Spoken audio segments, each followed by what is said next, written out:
Well, if you guys have been watching my channel for over 10 years, you'll have seen back in the day, I had a 1995 M3 Coupe in Boston Green. That is only relevant to today's story because I bought that car from the owner of this car when he bought this thing.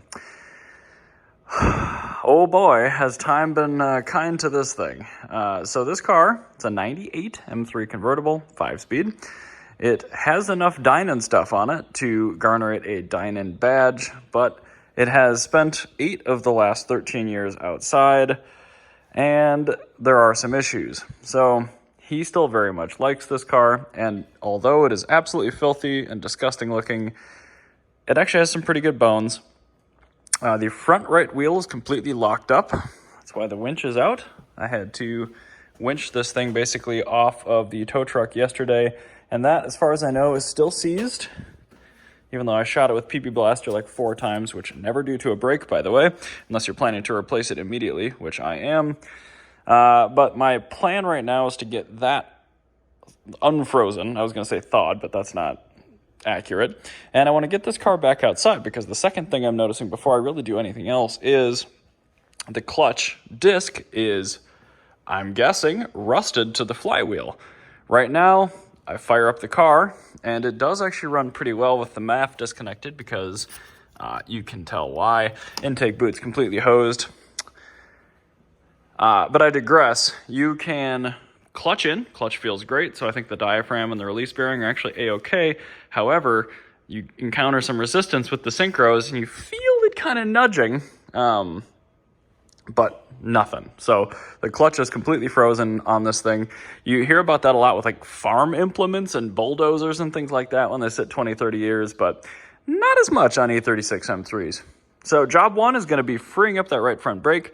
I'm going to get my 17 mil. We're going to whip that wheel off and start smacking the ever-living piss out of that set of brake pads in the caliper. Get that loosened up, and let's see if we can get this clutch freed up. If we can. Functional fluids. I have parts on order for the intake boot, and I'm going to do all of the functional fluids on this car. But if I can get it running and get the clutch freed up, I'll take it over to the wash bay, give it a good once-over, get some Sonax Ultimate Effect wheel cleaner on here because that is disgusting. And you can tell by the BF Goodrich KDWs, this car has not been on the road in a long time because those have been discontinued for more than 10 years. So I digress. Let's get going on getting that wheel unstuck. Well, I'm glad I ordered brakes for this anyway because those are pretty much razor thin. Definitely in need of replacement. But I'm going to try a pry bar first. If that doesn't work, I'll get the hammer involved. You can see the penetrating oil definitely did something, but she is well and truly stuck.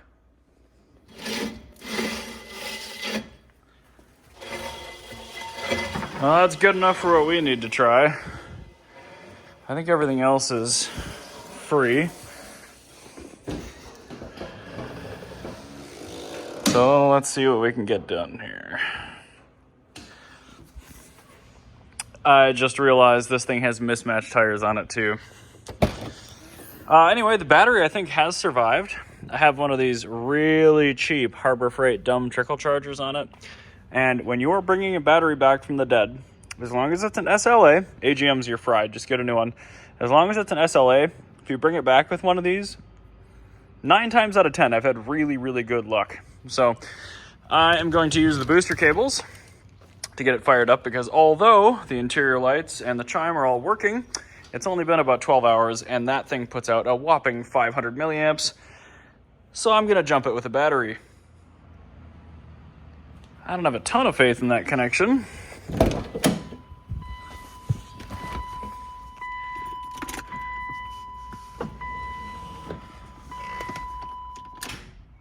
Yep, not quite. Need a do-over. Take 2. This is like the old days.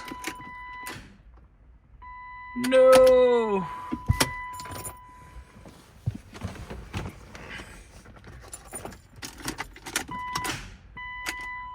It's the ground on the car. I switched from the actual ground terminal to the engine. There we go.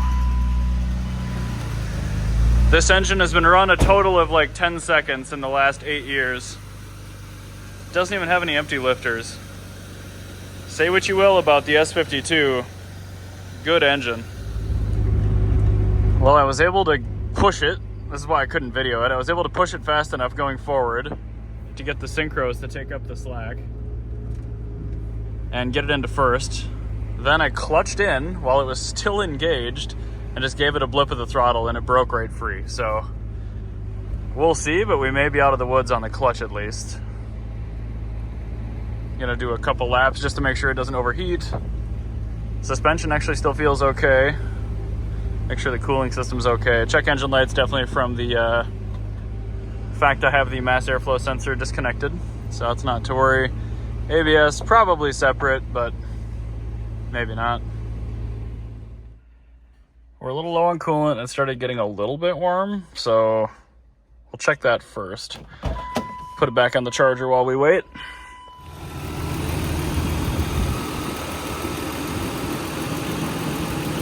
Yep, we've got some warmth in the lower hose, which is good. Temp gauge looks good, so all right, I think we can safely say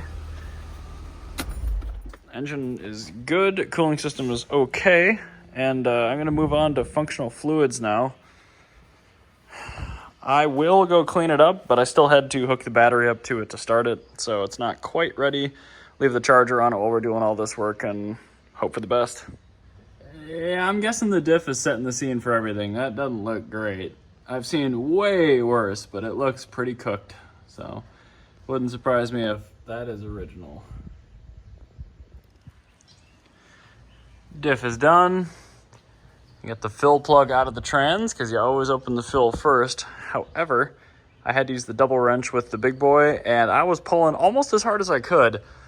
So I'm guessing this, either that was factory Loctite or somebody has serviced this before, but improperly. I'm also noticing it's got a CDV, but won't be dealing with that today. Anyway, let's get this oil out and see how this stuff looks. Okay, so I pulled that plug, reached for my phone, which was sitting right there, opened the video app, and started recording. There was almost no fluid in this transmission at all. Man, ZFs are something else. All right, so that's really, really bad. It did drive okay, but I only had it in first, so I bet it would start to get pretty noisy. I'm glad we didn't drive it anymore before doing these fluids. I wonder how many of these ZF 310s are running around with like no oil in them. Well, like 10 ounces out, 1.1 liters in. I'm gonna move on to engine oil.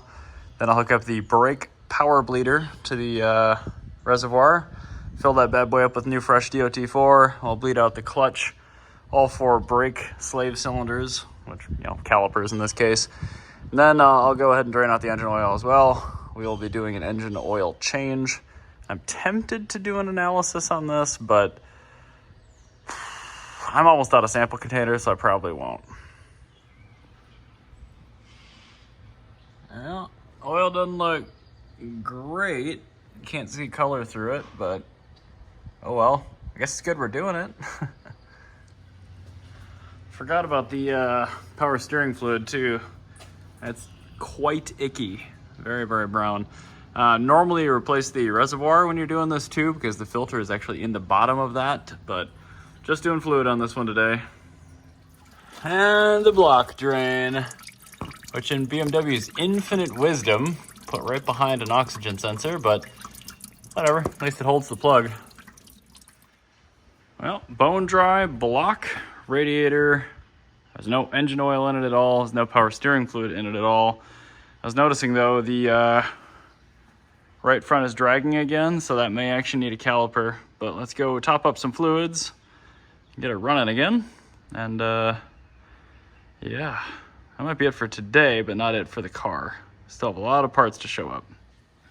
All right, we got just over 7 liters of the good stuff in the crankcase. I got 2 gallons of 50/50 BMW Blue in the cooling system. I do need to put power steering fluid in it, which I guess I'll do right meow. And then, yeah, everything else is just kind of waiting on parts. Well, we'll see if it even starts. Probably won't. Nope. Gonna need more charging. Well, I'm here putting calipers on Blubzki, and the fluid looked so bad. So I got my power bleeder all full. Put some new calipers on this bad boy. Well, I cannot figure out how those anti-rattle clips go on because there weren't any before to use as a reference, and nothing makes sense to my lizard brain. So it didn't happen before. If you guys know, just draw me a diagram, put it in the comments, but I can always put those in later.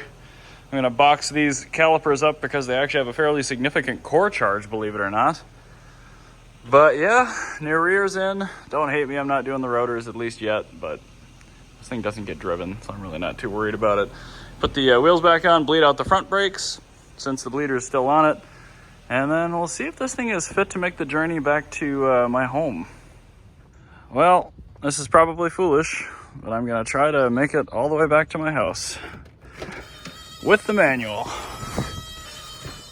Well, I'm glad I checked functionality first. The fan isn't working, and I don't know why. My multimeter, freebie Harbor Freight piece of shit, is completely boned, so I really can't do any troubleshooting here either. It looks like I've got a good fuse. I've got good power to the relay. I tried grounding the relay trigger out on the engine and nothing. So I think I'm actually going to end up swapping for the 124 and parking this until I can figure that out. Then it will make the trip home. I looked at the traffic and it looks pretty good, and it's only 65 degrees today, but I do not want to sit on the shoulder in this car overheated. So another day. So I was driving the 355 yesterday and it started misfiring when it was idling. And I remember from last time that right after I washed it, some water got in between the garnish cover plate for the spark plug wires and the cylinder head, or I guess valve cover in this case, and it started basically causing a non-conductive condition between the plug wires and the plugs. So unfortunately that's happened again. I have the paper gaskets for this, but I never put them in. But I guess this is why they are needed. Anyway, looks like those are 4 mil probably, so I'll have to grab a 4 mil Allen and get that plate off of there. And I just want to basically get the plug leads off, make sure there's not too much moisture in there, and then leave them off while they dry out. And then if the plugs are rusty, I'll probably have to replace them or clean them up as well. But it was running so well, and I'm glad that I've had that issue before, because I remember the fix was pretty straightforward. All right, so there's just straight up not enough room for the wires in these things, but I did find that the back of this plate has little like push downy boys, and 2 of the wires were actually smushed. You can see on this one right here, it was smushed between the back of the wire and the cover. So it's running okay, but I think I might have to get a new set of wires. Is a human error on my part, but I did get them off to the side at least, so I'm gonna put it back together and just hope for the best.